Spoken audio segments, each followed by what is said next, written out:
I'm Helen Hawksworth and I'm a social worker and I'm a trainer consultant with Africa Nghymru, which is the Association of Fostering, Kinship and Adoption. And we deliver advice, training and consultancy across the breadth of permanency in Wales. So we were commissioned by the National Adoption Service for Wales to develop a series of recorded modules and webinars about modern adoption in Wales. This is a pre-qualifying recorded module, and hopefully this will give you a really good idea of what adoption is and what it looks like in today's Wales, its place in care planning for children, and the roles and responsibilities of the different people involved. There will also be a post-qualifying module which will go into more of the nuts and bolts of adoption work in the court process. And then there'll be further recorded modules and webinars as you move into your social work career, which will hopefully help you and support you in your practice. This module will last about 40 minutes. There's a couple of videos for you to watch, and obviously you can pause whenever you like. So in this module, we'll be thinking about what adoption is and what it isn't, and who's it for. We'll be thinking about how adoption has changed and how we've had to shift from outdated and sometimes entrenched attitudes to fully understand what adoption means in today's Wales. So this module is about essentially acknowledging the past and dispelling any myths we might have about adoption. We'll be looking at how adoption is delivered in Wales, which is different to other regions of the UK, and the commitment to ongoing learning and development to ensure that the service we deliver to children and families is fit for purpose. We'll be thinking about what we are trying to achieve for children and how we need to always start and end with the child if we are to get it right for them. We always need to be thinking of that little one in front of us as a 17-year-old, as a 25-year-old, as a 32-year-old, and be able to justify to them the decisions that we make on their behalf. And we'll be starting to think about how we get these decisions right, drawing on our knowledge of child development, of attachment, of trauma, and of recovery. So what is adoption and who's it for?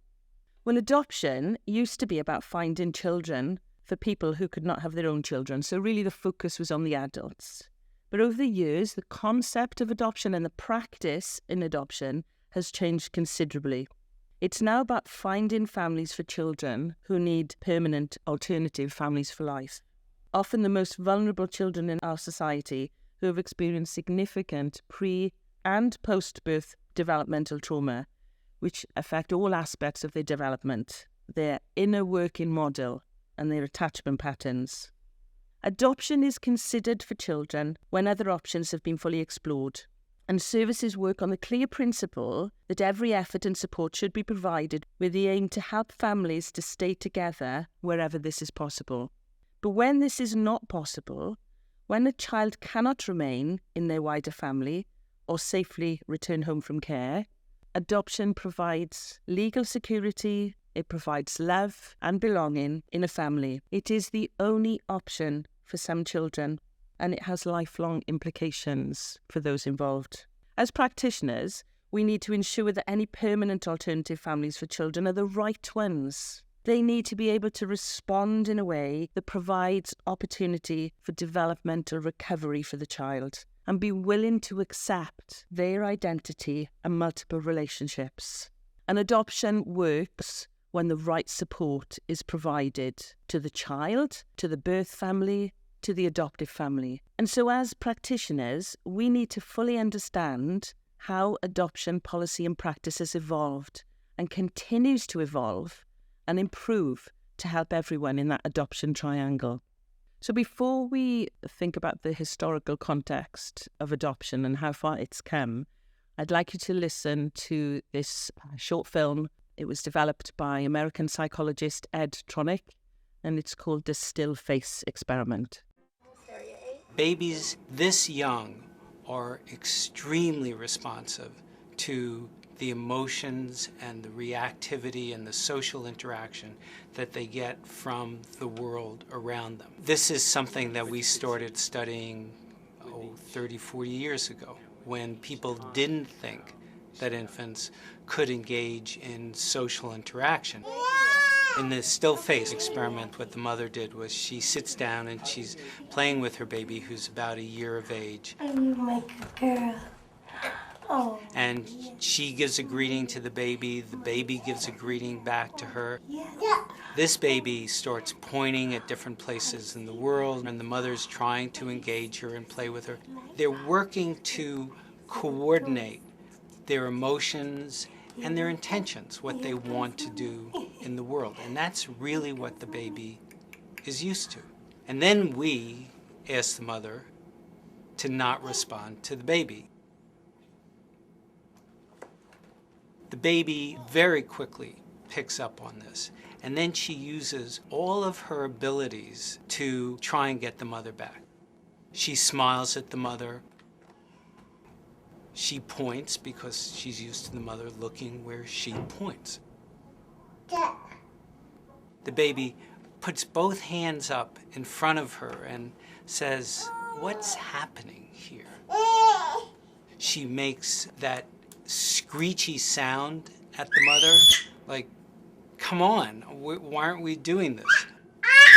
Even in this 2 minutes, when they don't get the normal reaction, they react with negative emotions, they turn away, they feel the stress of it. They actually may lose control of their posture because of the stress that they're experiencing. Okay.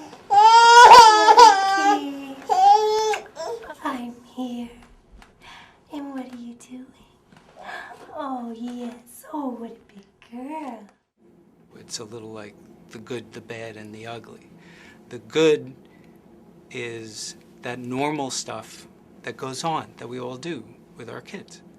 The bad is when something bad happens, but the infant can overcome it. After all, when you stop the still face, the mother and the baby start to play again.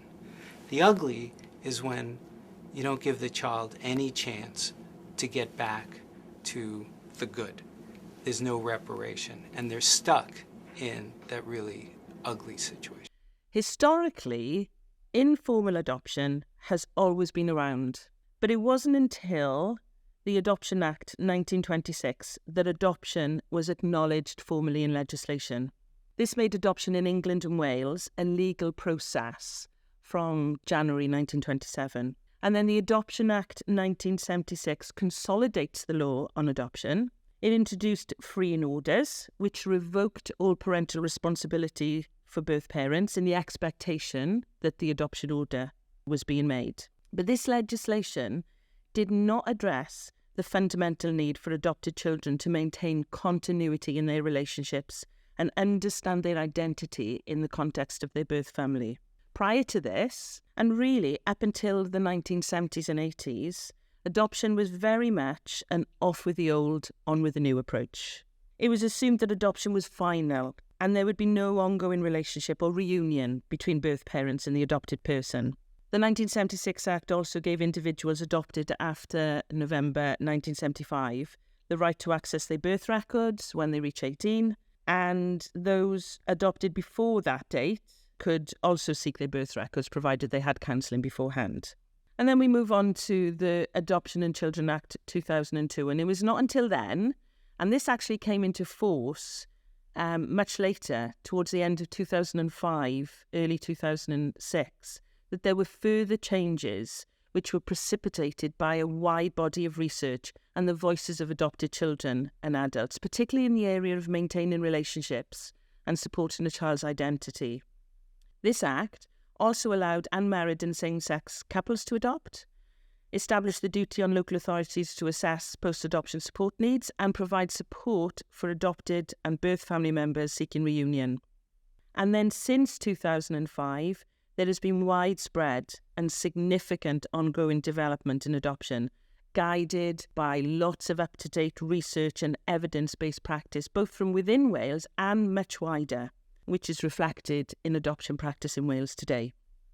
Before we move on to talk about current practice, I wanted to share with you an apology that was made by the Deputy Minister for Social Services, Julie Morgan.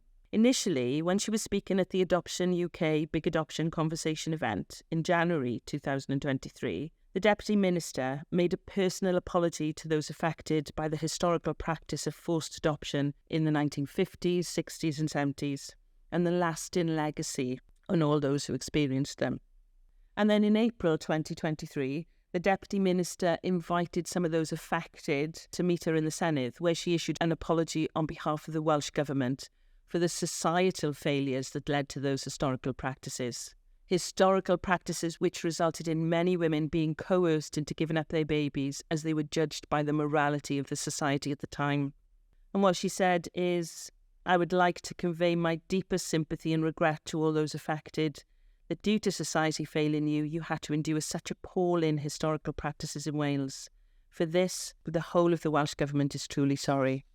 So these apologies came after the Joint Committee on Human Rights published its recommendations following an inquiry to understand the experiences of unmarried women whose children were adopted between 1949 and 1976 in England and Wales.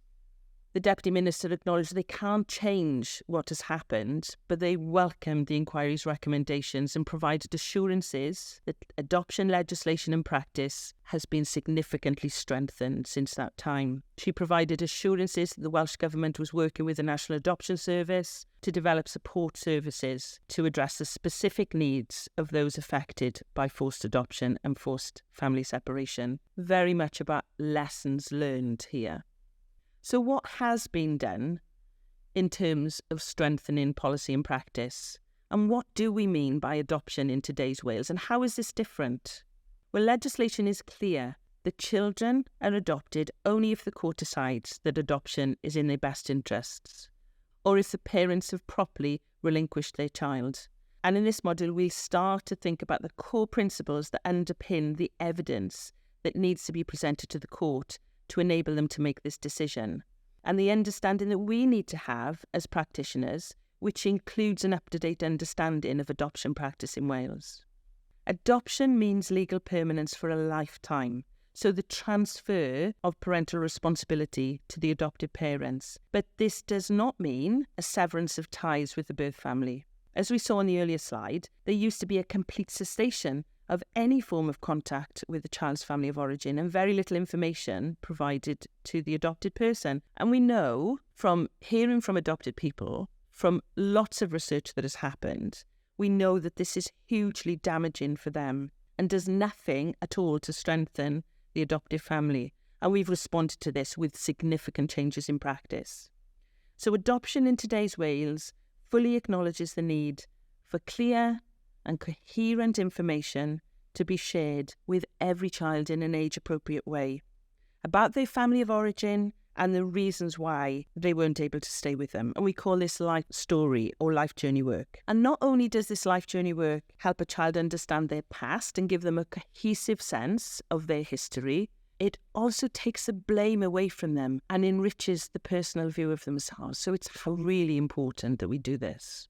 As practitioners, we need to be thinking of family, of relationships, of loss, of identity, and how we practice in a way that is right for the child now and as they mature, that helps them develop a coherent sense of who they are as an adopted person and respects their multiple relationships that are important to them. This includes providing opportunity for the adults involved, for the adopted parents and the birth parents and the foster carers, to meet each other, to develop empathy for each other and relationships with each other based on a shared commitment about what is right for the child.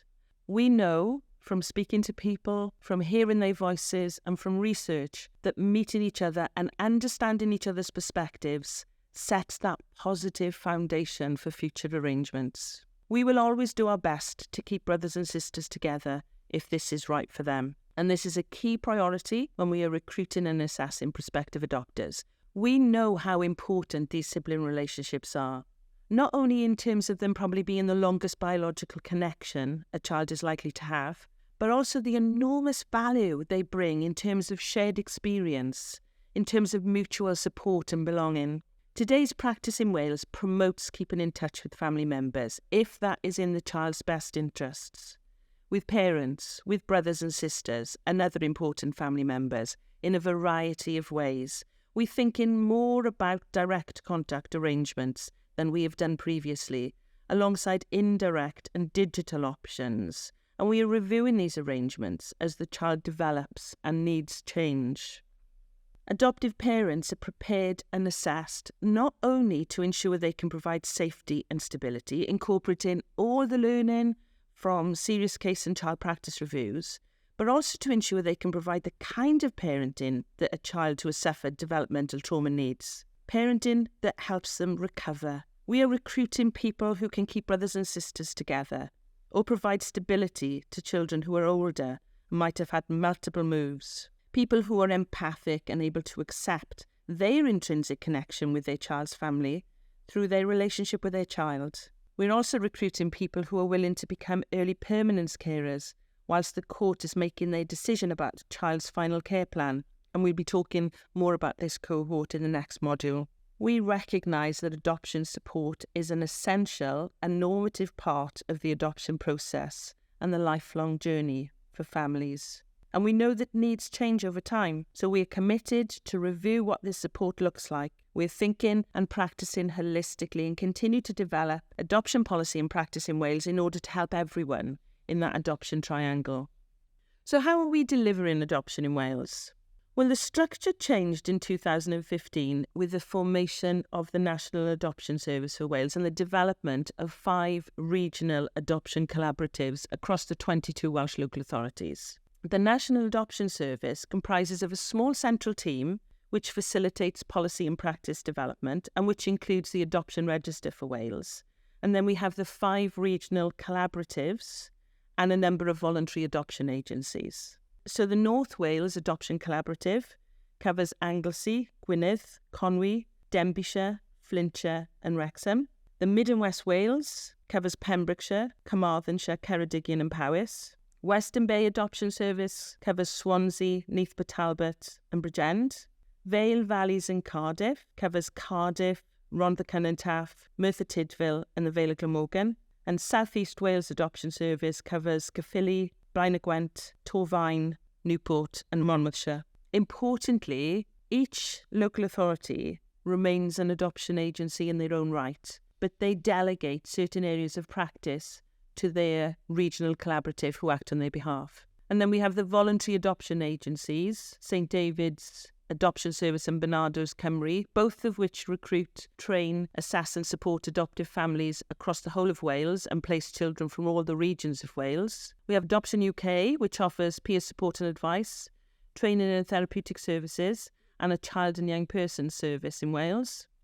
They also facilitate the annual Big Adoption Conversation, a national opportunity to listen and respond to the voices of those affected by adoption. And then we have Africa Cymru. I just wanted to say here there's a wealth of experience in the adoption teams across Wales, delivered by practitioners who have sat where you are and worked in a wide range of frontline children's services before they moved into adoption.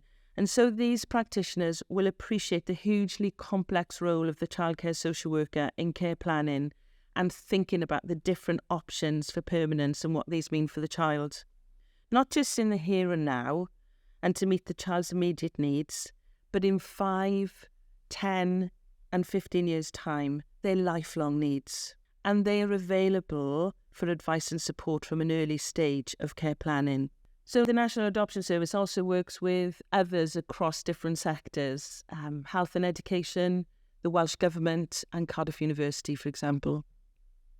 One of the key strengths of the National Adoption Service, or NAS for short, is multidisciplinary collaboration, bringing together organisations who have contact with or an interest in adopted children and their families to work in partnership in Wales. And one of the strategic roles of NAS is to support the ongoing development of good practice and to develop national frameworks that support modern adoption practice and which helps ensure consistency across Wales.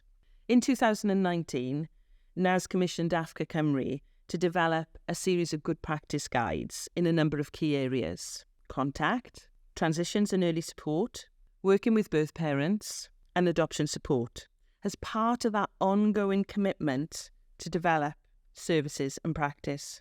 These guides were co-produced with colleagues across the sector and draw on research and evidence-based practice from Wales, as well as the rest of the UK and internationally. And when you get chance, have a look at these.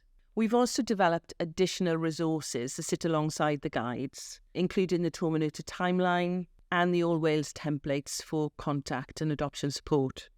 We've got the Life Journey Work Framework, which sets out the different stages when this work is done, and guidance for practitioners, for foster carers, for adopted parents and for birth parents. We've got the Adoption Support Framework, which ensures that all adoptive families and adopted children and young people can access a range of support services. For many, these will be generic ones, with an emphasis on early support. For some, a more targeted approach is needed, maybe to address some specific needs like attachment difficulties or the impact of early trauma or life journey work. And then for a few adopted children, young people and their families, there will be need for more specialist support, maybe tackling issues related to fetal alcohol exposure or sensory integration problems or child-on-parent violence, etc. So the Welsh Early Permanence Framework has been developed, and the core principle of that is to provide a child with a secure base as early as possible and to minimise unnecessary moves that inevitably cause further trauma. So when you get a chance, have a look at the Welsh Early Permanence Framework on the NAS website as well. And we are continually developing policy and practice in Wales. So who does what? Well, we've got the childcare social worker, and they have individual local authority responsibility for the child, for safeguarding and support, for care planning. The good practice guides that I've mentioned earlier were designed to support these practitioners in particular, to understand what needs to happen at each stage of the adoption process. Then we have the adoption social worker, so the regional or voluntary adoption agency adoption social workers who have responsibility for recruitment, for preparation and assessment, for approval, family finding and matching and adoption support. And then we have the fostering social worker, again, individual local authority as a responsibility for fostering recruitment, assessment, approval and support of foster carers. And all these practitioners work together from an early stage of care planning to ensure the best decisions are made for the child. What are we trying to achieve for children? Achieving permanence for children is an underpinning principle of the legislative framework in Wales and of all social work practice with children and families.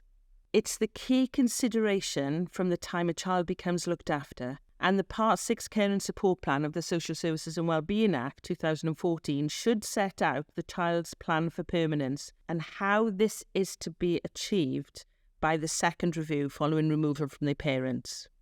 So we're talking about emotional permanence, the opportunity to develop healthy attachment patterns with sensitive, attuned and responsive caregivers. Physical permanence that provides stability and safety and where core physiological needs are met. And legal permanence, who will hold parental responsibility for the child and make decisions for them. Together, these give a child a sense of security, of continuity, of commitment and identity throughout their childhood and for their lifetime. And again, we always need to be thinking as social workers of this little one in front of us, who may be a baby or a very young child, and of their needs now, but also into the future. And so our care planning for them needs to be robust, needs to be informed and child-centred to ensure that their individual needs are met. And they have that security and stability, that emotional warmth and acceptance, continuity and commitment throughout their childhood and beyond, to help them make sense of who they are and what is happening, to grow and to thrive, in order to have a healthy and positive view of themselves, of others and the world they live in order to become active participants in society as they mature.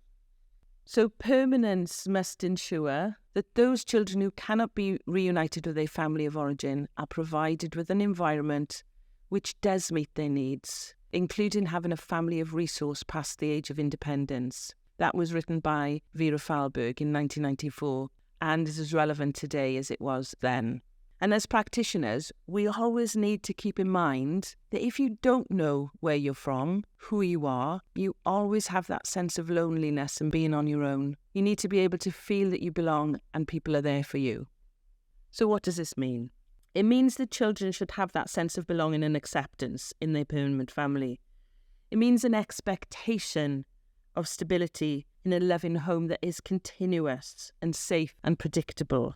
It means having a sense of security in the relationships that they have with members of that family and being valued and cherished and celebrated.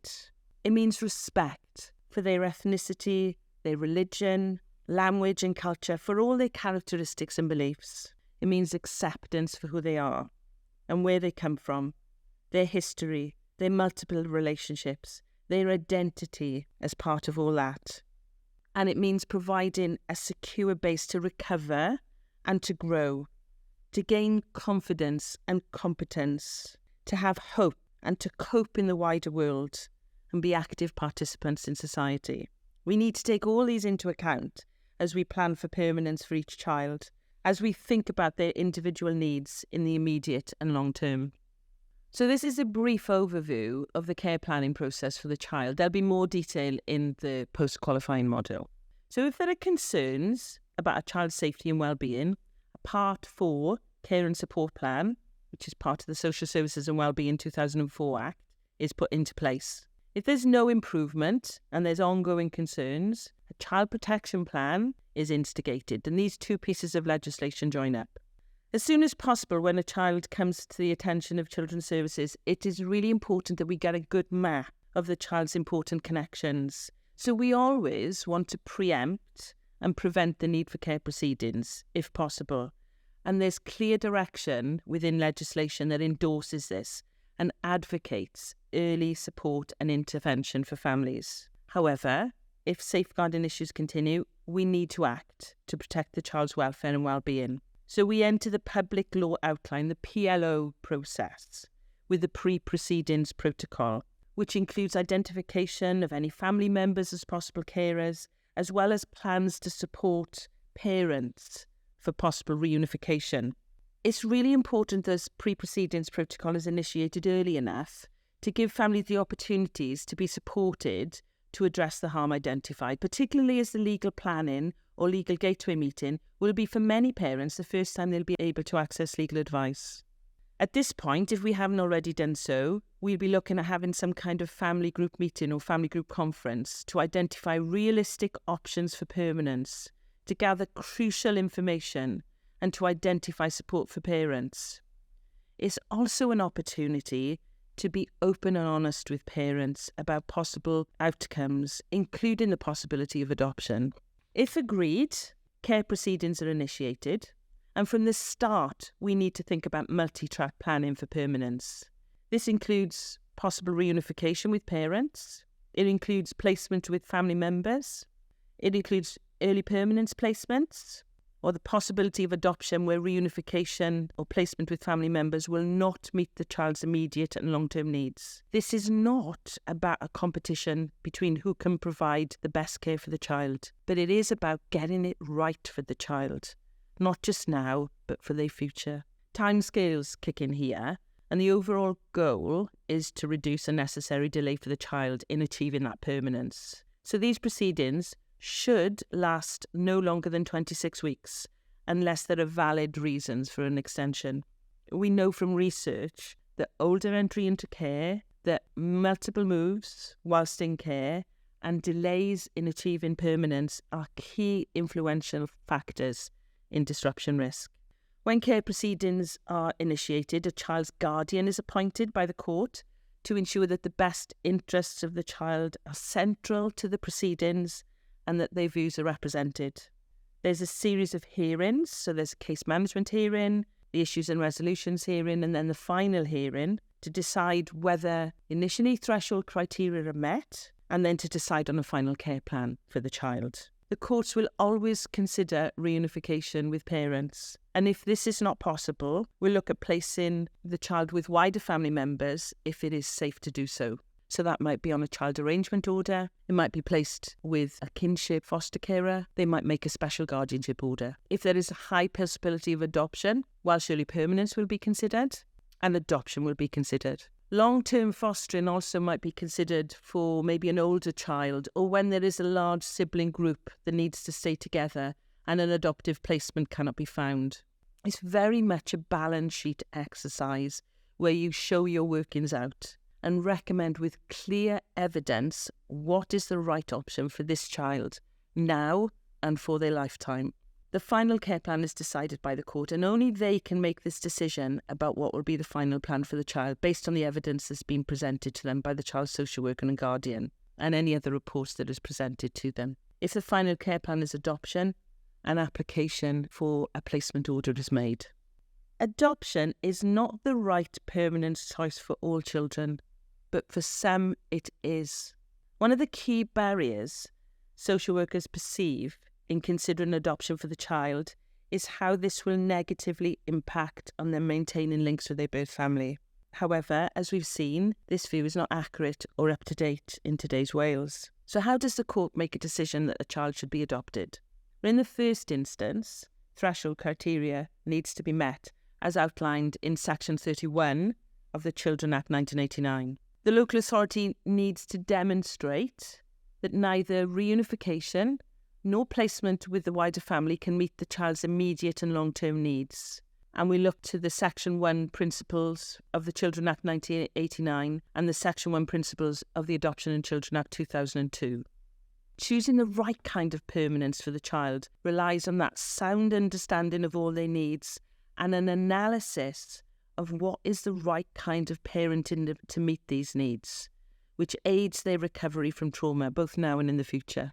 The court makes a placement order if it agrees with the local authority should be placed for adoption decision, and that adoption is the only valid option that will meet the immediate and lifelong needs of the child.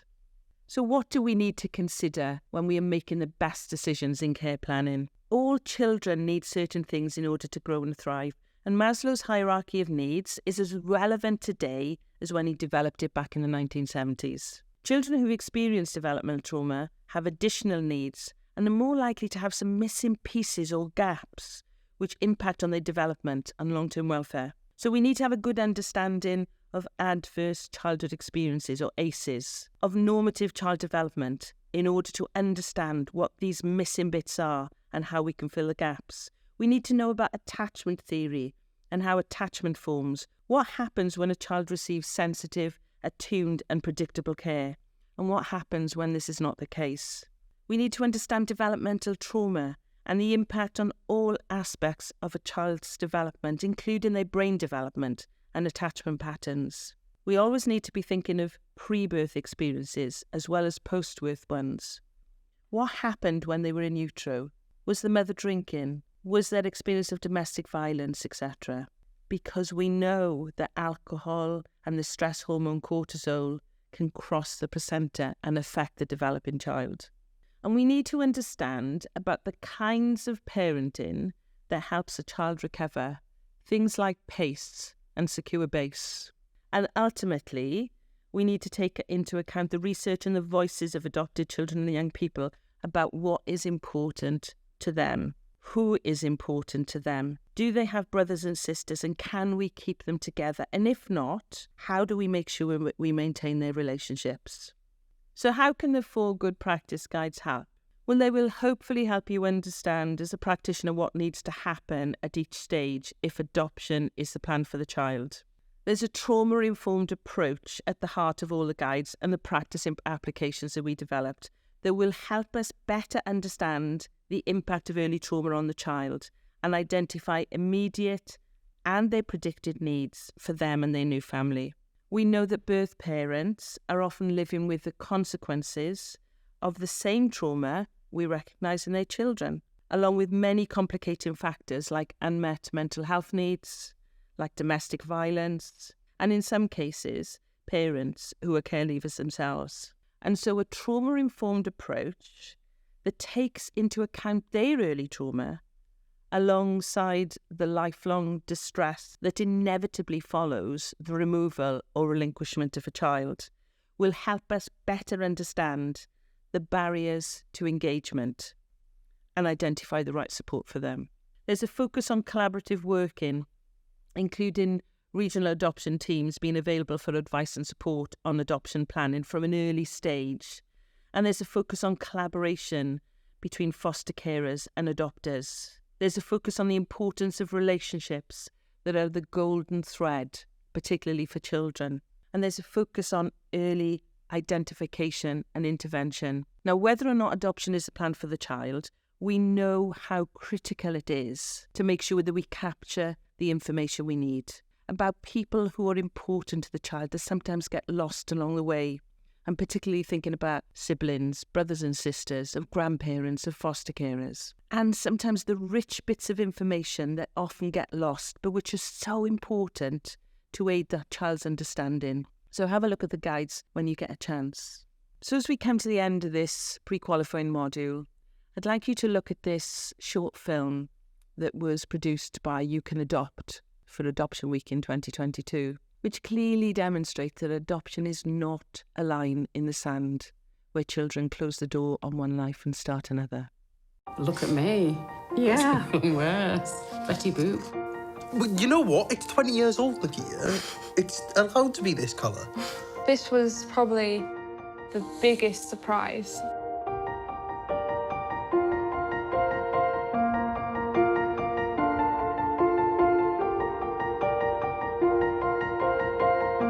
Most children, even if they're adopted at the age of 6 months, 1 year old, they still have a life and memories. There'll be first teddy bears, there'll be even, you know, bracelets from hospital. And I think I'd be so lost without the items I've had.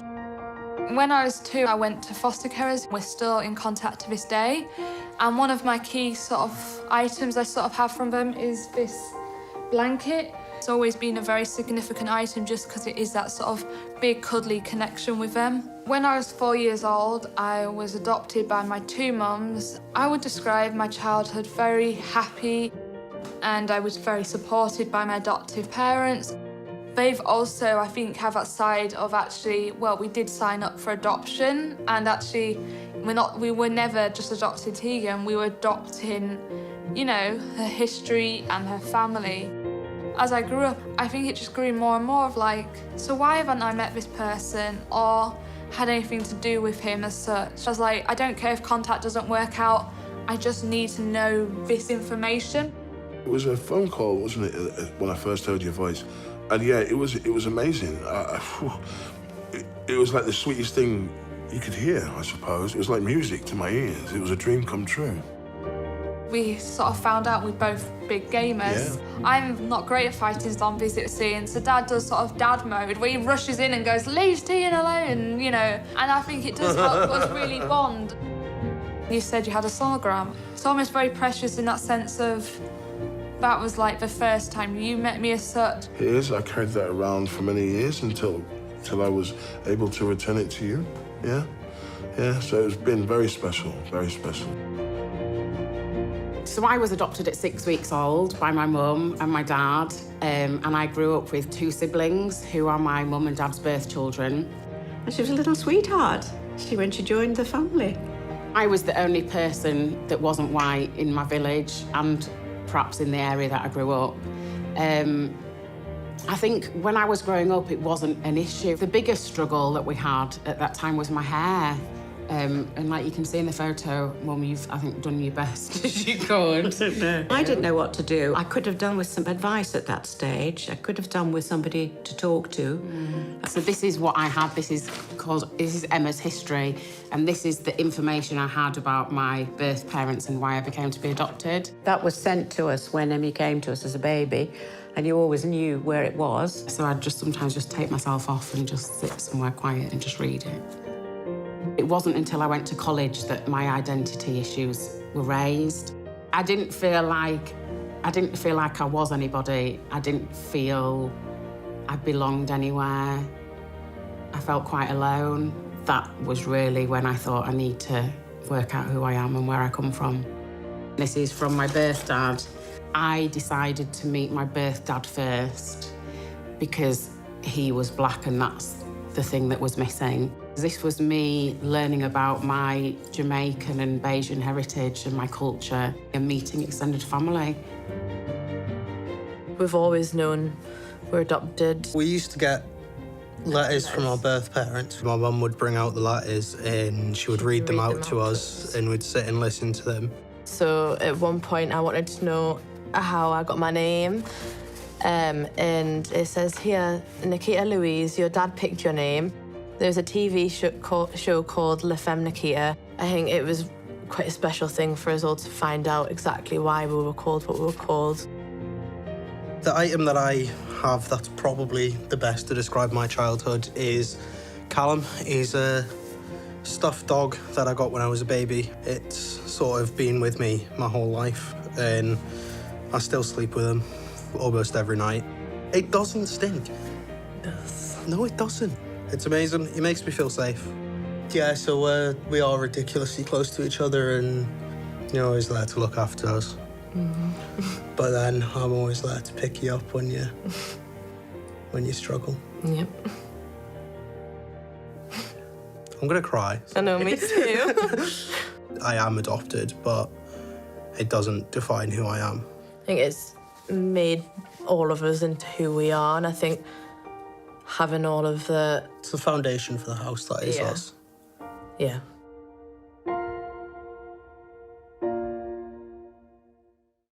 Thank you very much for listening. If you want any further information and advice, go to the National Adoption Service website or the Africa Cymru website, where you can access the good practice guides and the WEP framework and the other things that we've been talking about today.